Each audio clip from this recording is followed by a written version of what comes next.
रीटा, आज तो मैं बहुत खुश हूँ, बहुत खुश हूँ। आखिरकार हमारी तलाक हो ही गई। वाह आकाश, मैं तो बहुत खुश हूँ। आखिरकार तुम्हारी तलाक हो ही गई। अब देखो आकाश, अब तुम्हारे ऊपर कोई भी जिम्मेदारी नहीं है। अब तो तुम्हें कंजूसी करने की जरूरत ही नहीं होगी। अब हमें रोकने टोकने वाला भी कोई नहीं होगा। हम लोग अगले महीने कहीं बाहर घूमने चले। आखिरकार तुमने ये आजादी मेरे लिए ही तो ली है। अरे हाँ रीटा, मैं भी बहुत खुश हूँ कि चलो उससे मुझे पीछा छूटा। अब हमारी जो मर्जी होगी वो हम लोग करेंगे। देखना, अब हम लोग ना धूमधाम से शादी करेंगे। अरे क्या आकाश, कैसी बातें कर रहे हो? अभी तुम्हारी तलाक हुआ नहीं कि फिर से शादी शादी का रट लगाने लगे? अरे यार, उससे तलाक तो मैं तुमसे शादी करने के लिए लिया ना। अरे कैसी बातें कर रहे हो आकाश? क्या है ये? मुझे अपनी आजादी प्यारी है। अभी हम साथ में हैं ना, बस वही काफी है। क्यों रीटा, ऐसी क्यों बातें कर रही हो तुम? अरे मैं कैसी बातें कर रही हूँ? मुझ पर ना शादी का दबाव मत बनाओ, वरना मैं फिर यहाँ से चली जाऊंगी। अच्छा ठीक है रीटा, जब तुम बोलेगी तभी हम लोग शादी करेंगे। अभी तो खुश हो जाना तुम। ये हुई ना बात।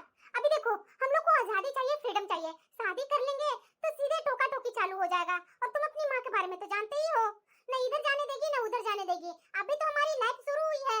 अभी तुम भी जॉब करो, मैं भी जॉब कर रही हूँ, आराम से जिंदगी जीते हैं ना। बाद में हम लोग शादी करते हैं। कहाँ जा रही हूँ मैं और कहाँ जा रहे हो तुम? शायद तुम ठीक बोल रही हो रीटा। तो चले अगले महीना कहीं बाहर घूमने का प्लान बनाते हैं। बिल्कुल रीटा। अरे दीदी, कैसी है तू अब? कैसी रहेगी सरला, तुम जानती ही है। अरे दीदी, हमने तो आपसे पहले ही कहा था कि इतनी जल्दबाजी में शादी मत कीजिए। अब देखिए, लड़की घर पर बैठ गई ना, जरूर लड़की में ही कोई कमी होगा, वरना आज के जमाने में भला कोई बनी बनाई गृहस्थी क्यों छोड़ता है? अब तो इसकी दूसरी शादी होना भी मुश्किल है। इसके भाई भाभी की जिंदगी भी तो अब तो भारी ही हो जाएगी। जवान बेटी को घर में बैठाना ठीक नहीं होता। देखिए, मेरी बात आपको भी कड़वी लग रही होगी, लेकिन मैं सच्चाई बोलती हूँ दीदी, गलत नहीं बोल रही हूँ। अब बताइए, ये आपकी बेटी पूरी जिंदगी अपने मायके में तो यूं ही नहीं ना गुजार सकती। ऐसे दीदी देखिए, हिम्मत मत हारिए।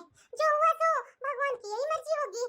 मैं तो बोलूंगी कि कुहू को छोटा मोटा काम सिखवा दीजिए, ताकि उसका मन लगा रहेगा। बेचारी की किस्मत ही खराब होगी शायद। इसीलिए तो बेचारी की शादी के कुछ महीने भी नहीं हुए और देखिए तलाक हो गई बेचारी की। दीदी, दुखी मत होइएगा, अब क्या कर सकते हैं, भगवान के आगे किसी का चला है। ये क्या, ये डेली डेली कोई ना कोई उपदेश दे करके चले जाते हैं। ये लोग सही बोल रहे हैं क्या? क्या मेरी ननद रानी जिंदगी भर हमारे घर पर बैठी रहेगी? ये लोग पड़ोसी हैं कि जख्म पर नमक छिड़कने आते हैं। ये कैसी कैसी बातें बोलकर जाते हैं। मेरे दुख का ये लोग को एहसास नहीं है। माँ जी, हाँ बहू बोलो ना। चाची जी क्या बोल रहे हैं? अब हम लोग तो समाज में क्या मुंह दिखाएंगे? मोहल्ले वाले हमें जीने नहीं देंगे माँ जी। और अब तो कुहू यहाँ कितने दिन रहेंगी? आखिर कब तक ऐसे रोने धोने का काम चलेगा माँ जी? घर की शांति तो अब लगता है कि चली गई है। बहू, ये कैसी बातें कर रही है? तुम भाभी है, इस घर की बहू हो। तुम्हारी ननद पर दुखों का पहाड़ टूट गया है और तुम ऐसी बातें कर रही है बहू कि मेरी बेटी यहाँ कब तक रहेगी? माँ जी कैसी बातें कर रहे हैं?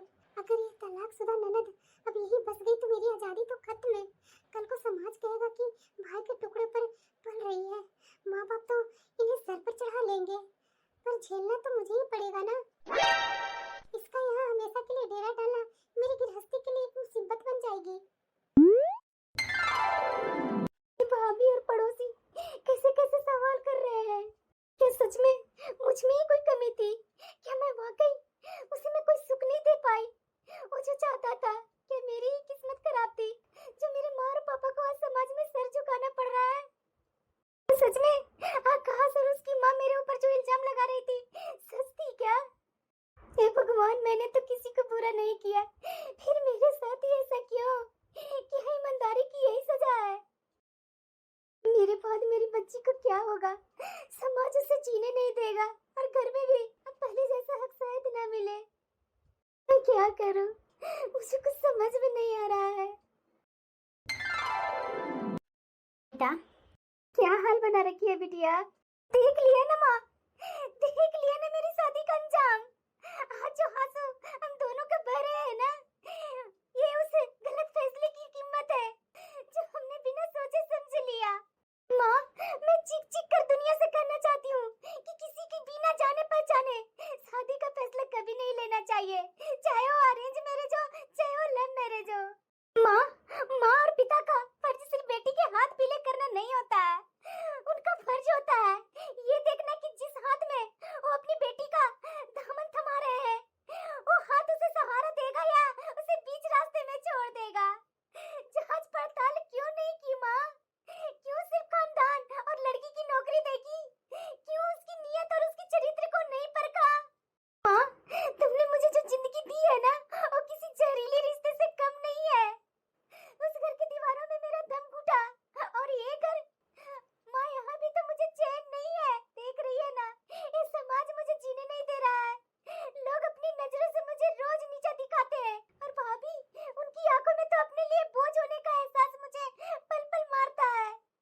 ये तो मेरी बेटी बोल रही है।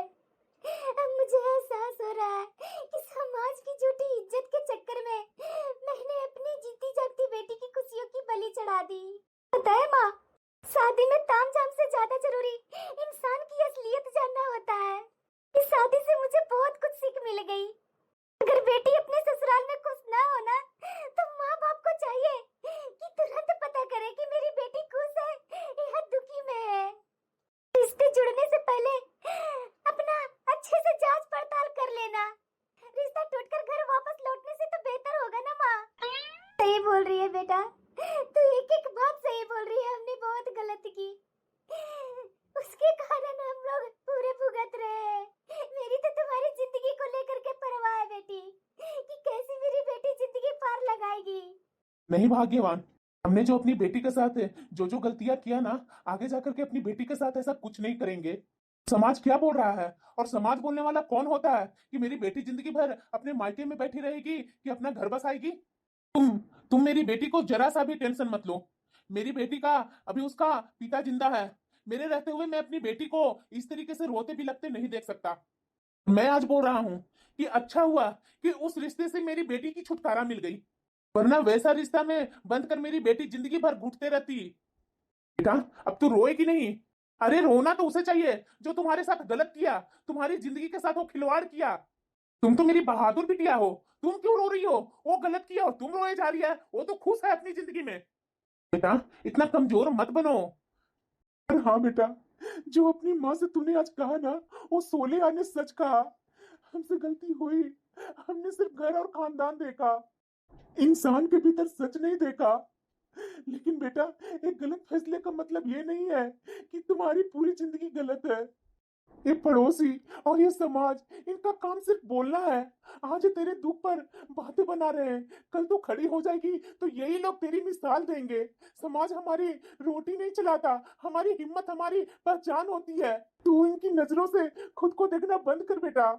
और रही बात भाभी की या घर की व्यवहार की, तो याद रख बेटा, ये घर जितना तेरे भाई का है ना, उतना ही तेरा भी है। तू यहाँ बोझ बनकर नहीं, अपनी मर्जी से आई है। जब तक मैं जिंदा हूं, तुझे किसी की तिरछी नजर सहने की जरूरत नहीं है। लेकिन तुझे खुद को मजबूत बनाना होगा, ताकि तुझे किसी के सहारे की जरूरत ना पड़े। हाँ, आकाश ने जो किया उसका चरित्र था। उसने तुझे नहीं छोड़ा, उसने अपनी खुशियां और एक वफादार साथी को खोया है। तू क्यों रो रही है? तुझे तो खुश होना चाहिए कि एक ऐसे जहरीले इंसान से तेरी जान छूट गई, जो तुम्हारा कभी सगा नहीं हो सकता था। बेटा, तू बिल्कुल टेंशन मत लो और न डर। मैं हमेशा तेरे साथ पीछे खड़ा हूँ। जी पापा, अब मैं नहीं रोऊंगी। बहुत रो लिया उसके लिए मैंने, जो मैंने कभी गलती नहीं की। हाँ, ये हुई ना मेरी बेटी वाली बात। तुम पहले जैसे इस घर में रहती थी ना, वैसे ही इस घर में अपना हक समझ कर रहो। जी पापा। हाँ भाग्यवान, ये रोने धोने का बंद करो सिलसिला, बहुत हो गया। हम लोग को तो खुश होना चाहिए कि मेरी बेटी जहरीले रिश्ते से छुटकारा पा गई है। हाँ जी, आप बिल्कुल सही बोल रहे हैं। अब मेरी बेटी इस घर में रोएगी नहीं, पहले के जैसा जीवन जिएगी। क्या बोल रही है रीटा तुम? तो मैं गलत कहाँ बोल रही हूँ? तुम ना आजकल बहुत कंजूस होते जा रहा है आकाश।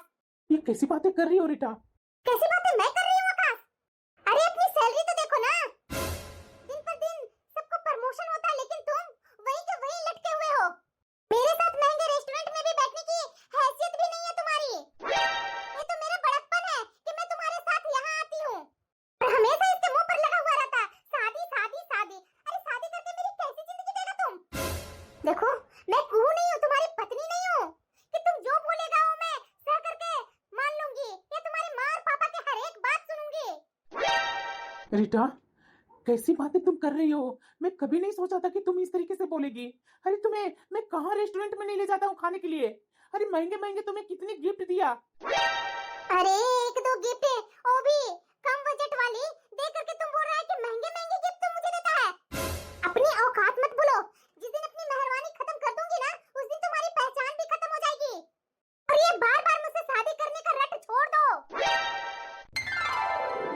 पापा सही बोल रहे हैं। अगर आकाश अपनी खुशी के लिए मुझे छोड़ सकता है, तो मैं अपनी शांति के लिए खुद को नहीं संभाल सकती। मेरी जिंदगी एक गलत इंसान के एक कागज के टुकड़े डिवोर्स से खत्म नहीं होती। देख रहे हैं ना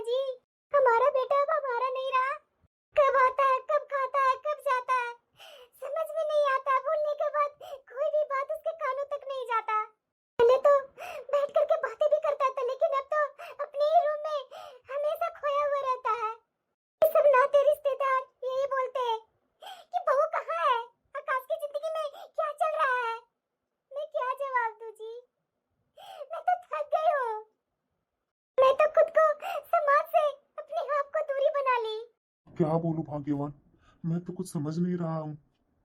ये हमारा बेटा सिर्फ अपना घर नहीं उजाड़ा, उसने तो हमारा बुढ़ापा भी उजाड़ दिया। वही ना जी, अब मुझे समझ में नहीं आ रहा है, ये घर तो नर्क जैसा बनते जा रहा है। मैं आकाश को जैसे समझाने की कोशिश करती हूँ, आकाश मेरे ऊपर चिल्लाने लगता है। मैं देख रहा हूँ भाग्यवान, इसलिए तो मैं उससे कुछ बोलता ही नहीं हूँ। मैं क्या करूं, जिसके लिए मैं ये कमरा ही चेंज कर दिया। उसने जैसे जैसे बोला वैसे वैसे मैंने किया। जिस कमरे में तुम्हारी पत्नी आई थी उस कमरे का लुक चेंज कर दो, मैंने सब करके बैठ गया। लेकिन ये रीटा तो शादी करने के लिए मान ही नहीं रही है। ऐसा करता हूँ, एक बार फिर से उससे बात करने की कोशिश करता हूँ, शायद मान जाए। हेलो रीटा, फोन मत काटना। अरे क्या बात हो गई, बोलो। यार देखो ना, तुम्हारे कारण मैंने अपने कमरे में सब चेंज करवा लिया, लेकिन तुम है कि अभी तक शादी के लिए मान नहीं रही हो। आकाश, अपनी सैलरी स्लिप देखी है कभी? तुम इतना भी नहीं कमाते हो कि महीने भर मेरे पार्लर और शॉपिंग का खर्चा उठा सको। शादी तो बराबरी वालों के साथ होती है ना, किसी स्ट्रगल के साथ नहीं। मुझे ऐशो आराम की आदत है, और तुम्हारी औकात मुझे एक ढंग से वेकेशन पर ले जाने के लिए भी नहीं है। तुम कहते हो कि तुम मेरा ध्यान रखोगे। जो इंसान अपने माँ बाप को खुश नहीं रख पाया, जिसने अपनी पत्नी की जिंदगी नर्क बना दी, वो मेरा क्या ख्याल रखेगा? तुम तो अपने उलझनों में खुद फंसे हुए रहते हो। मुझे ऐसा पार्टनर नहीं चाहिए जो मुझे पैम्पर न कर सके, जो खुद अपनी नाकामयाबियों को रोना रोए।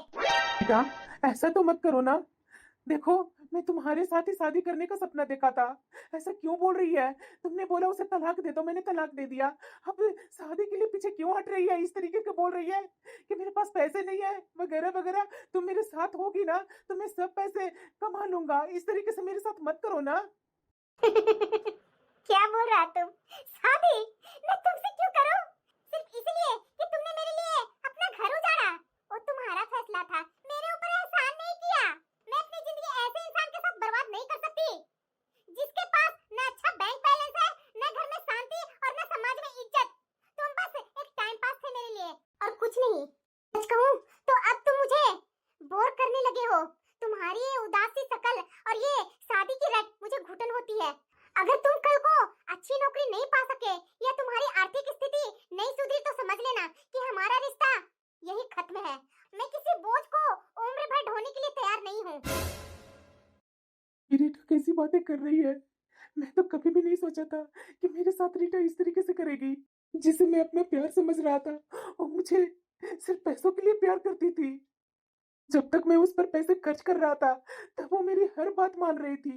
मैंने तो अपने परिवार का इज्जत और सुकून सब कुछ दांव पर लगा दिया, बदले में सिर्फ केवल धुतकार और अकेलापन। अरे दीदी, हाँ बोलो ना। देखिए जरा देखिए कैसे शान से चल रही है ये। पता है दीदी, इसके घर में जब बहू थी ना तो सुबह सुबह मंदिर की घंटी बजती रहती थी।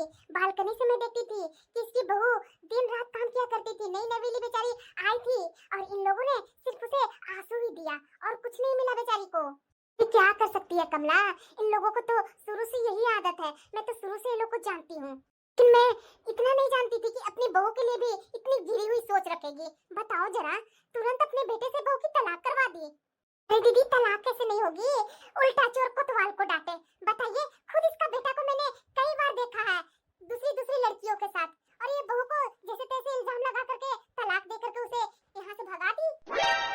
ये कमला जाने दो ना, जैसी नीयत वैसी बरकत। मुझे नहीं लगता है कि इसके घर में कोई बहू भी आएगी अब। हमें क्या, ये सब कैसी कैसी बातें बना रहे हैं। अरे भाग्यवान, नाश्ता वास्ता बनाई नहीं, चाय वाय बनाई नहीं, भूख लगी है। अरे क्या बनाऊं जी, पास पड़ोस वाले ताना देने से पीछे हटते हैं। हमारी तो जिंदगी जैसे नर्क हो गई है जी। हमने अपने बेटे के मुंह में आकर इतनी बड़ी गलती कर दी। बात तो सही बोल रही है भाग्यवान। हमारा बेटा दिन रात अपने कमरे में बंद रहता है, न किसी से बातें करता है न कुछ। पता नहीं है ऑफिस कितने दिन जाता है कितने दिन नहीं जाता है। मुझे तो अब सब खत्म होने का डर लगता है जी। अरे भाग्यवान, हम लोग क्या कर सकते हैं? ये तो उसका कर्म है ना, तो उसे तो भुगतना ही पड़ेगा। और साथ में हम लोग भी बुरा ही कर्म किए हैं, तो हम लोग को भी तो भुगतना ही पड़ेगा। अरे कब तक भुगते जी? हमारे बेटे के हाथ में अब कोई शादी करने के लिए दूसरी लड़की देने के लिए भी तैयार नहीं है। मैं बस अब चार दीवारों में रह गया, जिसमें न तो प्यार है और न सम्मान। मैं रीटा के लिए कितना कुछ किया, उसके सामने घुटने टेक दिया, लेकिन वो मुझे छोड़कर चली गई। मैंने कितना गलत किया। मेरी पत्नी सही थी, मैं हमेशा उस पर चिल्लाता था। मैं तो आज अपनी नजरों में ही गिर गया। मेरी पत्नी जब इस घर में आई थी, मैं कैसे ऑफिस से आता था, तुरंत मेरे लिए पानी का गिलास लेकर के खड़ी रहती थी और मैं उसे काटने को दौड़ता था। मैंने उसकी कभी भी कदर नहीं की थी। मैंने क्या खो दिया? तो उसे माफी मांगने के लिए मेरा मन बहुत तड़प रहा, लेकिन मैं क्या करूं? मैंने इतना बड़ा गुनाह किया है कि मुझे फोन करने की हिम्मत भी नहीं है। कैसे मैंने उसे तलाक के कागज थमाए थे, कितना बातें मैं बोला था उसे, उसकी गलती न होने के बावजूद भी मैंने उसे हमेशा नीचा गिराया, सिर्फ रीटा के कारण। क्या कुआ मुझे माफ करेगी? क्या एक बार फिर से वो लौट आएगी हमारे घर में, हमारी जिंदगी में? लेकिन कैसे? मैंने खुद ही अपने रिश्ते की जड़ें जो काट दी है। अब मुझे समझ में आ रहा है कि मैं अपनी पत्नी को नहीं छोड़ा, मैंने तो अपनी खुशकिस्मती को खुद अपने हाथों से जला दिया। अरे दीदी, आप किचन में क्या कर रहे हैं? अभी मेरा मन कर रहा था कि आप लोग सबके पसंद का खाना बनाओ, वही मैं आज किचन में आ गई सुबह सुबह खाना बनाने। अरे दीदी, क्यों आप आ गए किचन में खाना बनाने? मैं हूँ ना, आप मुझे बोलिए, मैं खाना बना देती हूँ ना। भाभी, मैं थोड़ी ना इस घर की मेहमान हूँ, मैं इस घर की बेटी हूँ, आपकी ननद हूँ। तो ननद और बेटी होने के नाते मेरा भी तो कुछ फर्ज बनता है ना भाभी। देखिए भाभी, मैं इस घर पर अपना हक नहीं जताऊंगी, ये सब आप अपने मन से निकाल दीजिए। ये घर आपका और भैया का है, मेरा नहीं है। अरे रहने दीजिए दीदी, रहने दीजिए, पहले जैसा अब नहीं रहा, अब सब चीज बदल गया है। मुझे आप ऐसे क्यों बोल रहे हैं? भाभी, मैं देख रही हूँ, जब से मैं यहाँ आई हूँ, आप और भैया थोड़े परेशान हैं। मैं बस इतना कहना चाहती हूँ कि आप मुझे अपने ऊपर बोझ मत समझिएगा। मैं यहाँ अपना हिस्सा मांगने या अपना बसेरा बसाने नहीं आई हूँ। मेरा तलाक हुआ है, लेकिन मेरा आत्मसम्मान अभी खत्म नहीं हुआ है। भाभी, मैं इस मायके में कोई हक नहीं लूंगी, ना जायदाद और ना ही फैसलों में। मैं बस जितने दिन यहाँ हूँ, आप सबकी मदद करना चाहती हूँ, आप लोग को खुशियाँ देना चाहती हूँ। मैं जल्दी अपने पैरों पर खड़ा हो जाऊंगी और मैं अपनी अलग राह बना लूंगी। तब तक मुझे बस एक ननद ही नहीं, एक छोटी बहन समझकर रसोई में अपनी मदद करने दीजिए। मैं अपनी ननद को क्या समझ रही थी? मुझे तो अपने ऊपर ही शर्मिंदगी महसूस हो रही है। ये बेचारी उस तरीके की नहीं है जो दूसरे को हक छीनना चाहती है, बल्कि ये तो घायल चिड़िया है जिसे बस थोड़ी सी अपनापन की तलाश है। भाभी, अरे दीदी, पागल मत बनिए। मैंने तो बस ऐसे ही सोचा था, बस समाज की बातें सुनकर थोड़ा मन भारी हो गया था। चलिए, आप अकेले खाना नहीं बनाएंगे, मैं भी आपके साथ काम करूंगी। जी भाभी। अरे भाग्यवान, हाँ, आप कहाँ गए थे जी सुबह से? मैंने अपनी खुद जान पहचान और पुराने संपर्कों के जरिए एक ऐसे लड़के की तलाश शुरू की है जिसके चरित्र और संस्कार मजबूत हो। कई महीनों की खोजबीन के बाद मुझे एक अच्छा रिश्ता मिला है अपनी बिटिया कुहू के लिए। क्या जी, सच बोल रहे हैं आप? अरे हाँ भाग्यवान, लड़के का नाम अमन है। अमन एक अच्छी कंपनी में मैनेजर है, लेकिन उसकी सबसे बड़ी खूबी उसका पद नहीं बल्कि उसकी मानवीय सोच है। अमन के परिवार में भी लोग सुलझे हुए हैं और वे जानते हैं कि रिश्ता दिल से निभाया जाता है, शर्तों से नहीं। अरे ऐसी बात है तो बहुत खुशी की बात है, लेकिन आपने बताया मेरी बेटी के पहले क्या हुआ था? अरे भाग्यवान, मैं कुछ भी छिप छिपा कर नहीं किया, मैंने सब बता दिया कि मेरी बेटी के साथ ऐसे ऐसे हुआ, लेकिन वो लोग तो खुशी खुशी एक्सेप्ट कर लिए। हमारी बेटी कहाँ है? अपने कमरे में है जी। वो बिटिया, सच में आज मेरा मन कितना खुश है। सारी टेंशन, सारी परेशानी सब एक मिनट में खत्म हो गया। काश मेरी बेटी की जिंदगी बच जाए। क्या हुआ पापा? वो बेटा, जो हमने पहले खोया वो हमारी भूल थी, लेकिन इस बार मैंने घर की चमक धमक नहीं बल्कि लड़के की सीरत देखी है। पापा ये क्या बोल रहे हैं? फिर से शादी? बेटा, शादी करनी जरूरी है क्या? तुम पूरी जिंदगी ऐसे ही यूं ही बैठी रहेगी? तुम्हें भी तो अपनी जिंदगी बिताने के लिए एक जीवन साथी की जरूरत है ना। ऐसे थोड़ी ना अकेली जिंदगी बिताई जाएगी बेटा। माँ, आपने देखा ना कि पिछली बार क्या हुआ था? बेटा उदास बिल्कुल भी नहीं। अब वो पहले वाला दिन जरा सा भी याद नहीं करना तुझे। जिस लड़के से मैं मिलकर आया हूँ ना, वो एक ऐसा इंसान है जिसे मैंने दफ्तर में ही, उसके मोहल्ले में और उसके व्यवहार में आजमाया है। वो तुम्हारे अतीत का सम्मान करता है और तुम्हारे भविष्य को नई उड़ान देने के लिए तैयार है बेटा। दीदी, जरूरी नहीं है कि हर आदमी एक जैसा होता है। वो तो आपके लायक नहीं था दीदी। अच्छा हुआ, जो होता है अच्छे के लिए होता है। अब शायद ये आपके लायक है जो पापा जी ने इतने दिन से खोज रहे थे। बिटिया, बहू बिल्कुल सही बोल रही है और तुम्हारे पापा भी बिल्कुल सही बोल रहे हैं। बेटा कल तैयार रहना, कल अमन आ रहा है तुमसे मिलने। ठीक है पापा, आप लोग जैसा कहिए। दीदी आप उदास मत होइए, अब आपकी जिंदगी की शुरुआत होने वाली है। भगवान करे कि आपके दामन में खुशियां ही खुशियां मिले। एक बेटा, उदास मत हो। बीता हुआ कल को लेकर के तुम अपना दिल छोटा मत कर। हाँ दीदी, मुझे तो ऐसा लगता है ना कि जितना आपने खोया उससे कहीं ज्यादा आप पाने का हकदार हैं।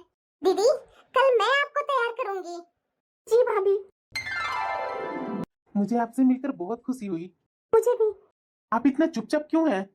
बस यूं ही। क्यों, आप अपने बारे में कुछ नहीं बताएंगे? क्या मैं बताऊं अपने बारे में? मैं तो बस एक टूटे हुए रिश्ते की कड़वाहट से गुजर रही हूँ। कुहू जी, वो तो बस आपका अतीत था। अतीत सबका होता है, अतीत में भला कौन जीता है? आप बताइए, आप मुझे पसंद करती हैं या नहीं? मैं तो आपको पहली नजर में ही पसंद कर बैठा। पसंद करने से या ना करने से क्या होता है? मुझे अब किसी झूठे वादे में नहीं, बल्कि एक सच्चे दोस्त की तलाश है। कुहू, जिंदगी पीछे मुड़कर देखने के लिए बहुत छोटी है। मुझे एक ऐसी जीवन साथी चाहिए जो वफादार हो और समझदार हो, और मुझे आप में वो सब दिखता है। हम अपनी कहानी की शुरुआत आज से करेंगे, पुराने पन्नों से नहीं। जी। कुहू जी, मैं जानता हूँ कि यहाँ तक पहुँचने का आपका सफर आसान नहीं रहा होगा। मैं यहाँ आपको परखने या इंटरव्यू लेने नहीं आया हूँ। मैं बस यह जानना चाहता हूँ कि क्या आप एक नई शुरुआत के लिए मानसिक रूप से तैयार हैं? क्योंकि शादी सिर्फ दो लोगों का मिलना नहीं, दो मनों का जुड़ाव होना चाहिए। अमन जी, मैं एक टूटे हुए रिश्ते का जख्म लेकर बैठी हूँ। मेरे साथ धोखा हुआ और मुझे समाज के ताने भी सहने पड़े। मैं अब किसी ख्वाब की दुनिया में नहीं रह सकती। मुझे बस एक ऐसा इंसान चाहिए जो मुझे एक तलाकशुदा औरत की नजरों से नहीं, बल्कि एक इंसान की नजरों से देखे। क्या आप और आपका परिवार मेरे अतीत को भूलकर मुझे अपना पाएगा? कुहू जी, अगर कागज का एक पन्ना फट जाए तो इसका मतलब ये नहीं कि पूरी किताब ही खराब है। आपका अतीत आपकी गलती नहीं, आपका अनुभव है। और बात रही समाज की ताने की, समाज तब कहाँ था जब आप तकलीफ में थी? मुझे आपके कल से कोई लेना देना नहीं है। मुझे तो बस आपके आज और कल का फिक्र है।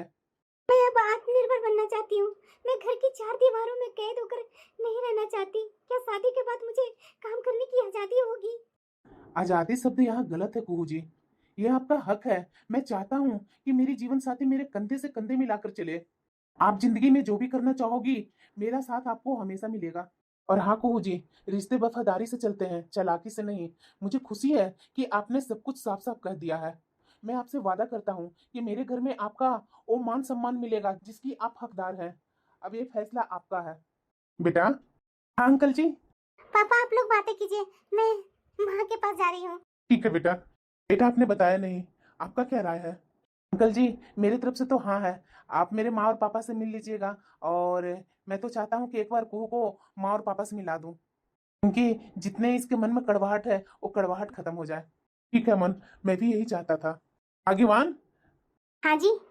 अब बिटिया की शादी के लिए तैयारी करो। सच में जी? तो अमन से ही पूछ लो। बेटा, आपको तो कुहू पसंद है ना? जी आंटी जी।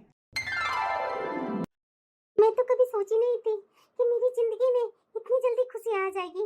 मैं तो पुरुषों के प्रति कड़वाहट और डर लेकर के जी रही थी, लेकिन अमन की बातों से मेरा मन तो हल्का हो गया। उससे पहली मुलाकात में ही मुझे अब ऐसा लग रहा है कि दुनिया में हर मर्द आकाश के जैसा नहीं होता है।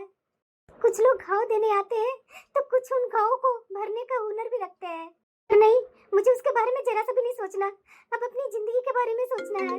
अब किसका फोन आने लगा? हेलो? कुहू, सुन रही है? मैं आकाश बोल रहा हूँ। मुझे पता है कि मैंने तुम्हारे साथ जो भी किया है वो माफी मांगने लायक नहीं है। मैंने एक फरेब के पीछे अपनी जीती जागती जन्नत उजाड़ दी। कुहू, मैं यहाँ नर्क में जी रहा हूँ। वो लड़की जिसे मैं प्यार समझता था और रोज रोज मेरी आत्मा को कुचलती है। कुहू, मुझे माफ कर दो। क्या तुम मेरी जिंदगी में वापस आओगी? मैं सब कुछ ठीक कर दूंगा। मैं माँ जी और पापा जी के पैरों में गिर जाऊंगा। मैं दुनिया के सामने अपनी गलती मानूंगा। बस एक बार लौट आओ, तुम्हारे बिना मैं मर जाऊंगा। बस आकाश, बहुत हो गया तुम्हारा। जिस कुहू को तुमने छोड़ा था ना, वो उसी दिन मर गई थी। जिस दिन तूने तलाक के कागज थमाए थे ना, तुमने सिर्फ एक पत्नी नहीं खोई थी, तुमने एक भरोसा खोया था, और वो भरोसा कभी दोबारा पैदा नहीं हो सकता। रही बात वापस आने की, तो आकाश, कूड़े के ढेर से उठाकर कोई कचरा वापस मंदिर में नहीं रखा जाता। तुमने अपनी खुशी खुद चुनी थी, अब अपनी तबाही का सामना खुद करो। मेरी जिंदगी में अब एक ऐसे इंसान की जगह है जो मेरा सम्मान करता है। तुम्हारी परछाई के लिए भी यहाँ कोई जगह नहीं है। दोबारा फोन करने की कोशिश भी मत करना। मैंने सिर्फ अपना घर नहीं खोया, बल्कि उस औरत को भी खो दिया जो मेरे लिए पूरी दुनिया से लड़ सकती थी। सच में लोग बोलते हैं कि वक्त हिसाब लेता है। मैं तो अपनी औकात, अपने कर्मों के कारण अकेला रह गया, और वो अपने आत्मसम्मान से नई दुनिया बसाने जा रही है। मैंने तो अपनी हाथ से अपनी दुनिया जला दी। बहू, आज से तुम इस घर में बहू नहीं, बल्कि मेरी बड़ी बेटी हो। तुम्हारे पुराने जख्मों को भरने के लिए जिम्मेदारी अब हमारी है। यहाँ तुम्हें कभी अपने अतीत की वजह से नीचे नहीं देखना पड़ेगा। अरे बहू, रो क्यों रही है?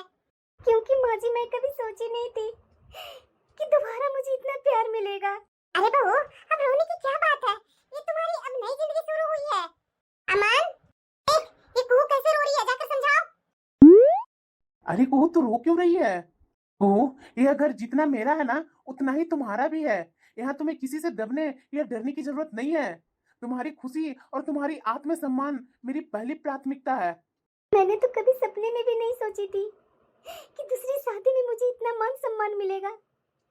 वक्त ने मुझसे जो छीना, वो भगवान ने मुझे कहीं ज्यादा सुंदर तोहफा दे दिया। क्या सोच रही है कुहू?